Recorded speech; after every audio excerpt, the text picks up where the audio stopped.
Hi friends, അപ്പം ഇന്ന് നിസ്കാരക്കുപ്പായം stitch ചെയ്യുകയാണ് കേട്ടോ. അപ്പോൾ അതിൻ്റെ ഒരു കട്ടിങ്ങും സ്റ്റിച്ചിങ്ങും ഒക്കെ ആയിട്ടുള്ളൊരു വീഡിയോ ഇടാമെന്ന് വിചാരിച്ചു. കോട്ടൺ മല്ല് തുണിയാണ്. മല്ല് തുണിക്ക് ഇപ്പോൾ ഭയങ്കര റേറ്റാണ്. ഇതിപ്പോൾ ഇത്രയും തിക്നെസ് ഉള്ളതിന് തന്നെ മീറ്ററിന് എൻ്റെ അടുത്ത് നിന്ന് 70 രൂപയാണ് വാങ്ങിച്ചിട്ടുള്ളത്. അപ്പോൾ നല്ല റേറ്റാണ് മല്ല് തുണിക്ക്, ആദ്യത്തെ പോലെയല്ല. നമുക്കിന്നത് കട്ട് ചെയ്യാം. അപ്പോൾ അത് ഒരു 8 വയസ്സായ കുട്ടിക്കാണ് ആദ്യം ഞാൻ സ്റ്റിച്ച് ചെയ്യുന്നത്. പിന്നെ കുട്ടിയുടെ ഉമ്മാക്ക് വേണം. വേറെ എനിക്ക് 3-4 ഓർഡർ വന്നിട്ടുണ്ട്. അപ്പോൾ കട്ടിങ് ആണെന്ന് കാണിക്കുന്നത്. അപ്പോൾ അതിന് വേണ്ടി ഞാൻ ഇത് ഇപ്പോൾ 2 മീറ്ററാണ് കേട്ടോ. അത്യാവശ്യം വിടുത്തുള്ളതാണ്. 2 മീറ്ററാണ് തുണി കട്ട് ചെയ്തിട്ടുള്ളത്. ജിൽബാബ് അല്ല, പഴയ മോഡൽ 2 പീസ് നിസ്കാരക്കുപ്പായാണ് സ്റ്റിച്ച് ചെയ്യുന്നത്. അപ്പോൾ അതിന് കഴുത്തിൻ്റെ 2ആയി മടക്കി വെച്ചു. 2 പീസും ഇതുപോലെ 2ആയി മടക്കി വെച്ചു.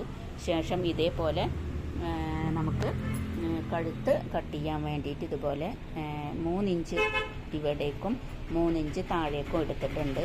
അതിന് ശേഷം നമുക്കിത് കട്ട് ചെയ്തെടുക്കാം. പിന്നെ സ്ലീവിന് വേണ്ടി നമുക്ക് ബാക്കി കിട്ടുന്നത് ഇത്രയാണ്. ഈ തുണിയുടെ മടക്കി വെച്ചതിന് ശേഷം തുണിയുടെ വിട്ട് ഇത്രയാണ് വരുന്നത്. കഴുത്ത് കഴിഞ്ഞിട്ട് ഇത്രയാണ് വരുന്നത്, കാണുന്നില്ലേ? ഇത്രയാണ് വരുന്നത്. അപ്പോൾ നമുക്ക് സ്ലീവിന് ഞാൻ എടുക്കുന്നത് 21, കുട്ടി ആയതുകൊണ്ട് തന്നെ 21 ഇഞ്ചാണ് ഞാനിതിൻ്റെ സ്ലീവിൻ്റെ നീളം എടുക്കുന്നത്. അപ്പോൾ ഇത്രയപ്പോൾ ഈ തുണി മടക്കി വെക്കുമ്പോൾ നമുക്ക് കിട്ടുന്നുള്ളൂ. കഴുത്തിൻ്റെ അവിടുന്ന് ഇത്രേ കിട്ടുന്നുള്ളൂ, 12 ഇഞ്ച് കിട്ടുന്നുള്ളൂ. അപ്പോൾ ബാക്കി ഇത്രയും നമുക്ക് തുണി സ്ലീവിന് കട്ട് ചെയ്ത് ഇതിൽ വെക്കണം. അപ്പോൾ അത് ഞാൻ കട്ട് ചെയ്ത് ഇതിൽ സ്റ്റിച്ച് ചെയ്യുമ്പോൾ ഞാൻ കാണിക്കാം. അപ്പോൾ നമുക്കിതിന് ആം ഹോളൊന്നും കട്ട് ചെയ്യേണ്ട ആവശ്യമില്ല. സ്ലീവ് ഇവിടെ അറ്റാച്ച് ചെയ്യുകയാണ് ചെയ്യുന്നത്. ഓക്കെ.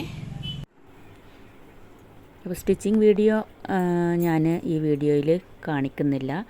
സ്റ്റിച്ചിങ് വീഡിയോ ആവശ്യമുള്ളവർക്ക് എൻ്റെ ചാനലൊന്ന് സെർച്ച് ചെയ്താൽ മതിയാകും. മുൻപേ ഞാൻ വിശദമായി ഇതുപോലെയുള്ള സ്റ്റിച്ചിങ് വീഡിയോ ചെയ്തിട്ടുണ്ട്. ജിൽബാബിൻ്റെയും അതേപോലെ തന്നെ 2 പീസ് നിസ്കാരക്കുപ്പായത്തിൻ്റെയും ഞാൻ വീഡിയോസ് ചെയ്തിട്ടുണ്ട്. ഇപ്പോൾ ആർക്കെങ്കിലും ഇതുപോലത്തെ നിസ്കാരക്കുപ്പായങ്ങൾ അവരുടെ സൈസ് പറഞ്ഞ ആ ഒരു സൈസ് അനുസരിച്ച് സ്റ്റിച്ച് ചെയ്ത് കൊടുക്കുന്നുണ്ട്, വീട്ടിലെത്തിച്ചു കൊടുക്കുന്നുണ്ട്. DTDC വഴിയും അതേപോലെ തന്നെ പോസ്റ്റ് ഓഫീസ് വഴിയും എത്തിച്ചു കൊടുക്കുന്നുണ്ട്. ഞാൻ എൻ്റെ വാട്സപ്പ് നമ്പർ സ്ക്രീനിൽ കൊടുക്കുന്നു. ഓക്കെ. അപ്പോൾ ആർക്കെങ്കിലും ആവശ്യമുണ്ടെങ്കിൽ വാട്സപ്പ് ചെയ്യും.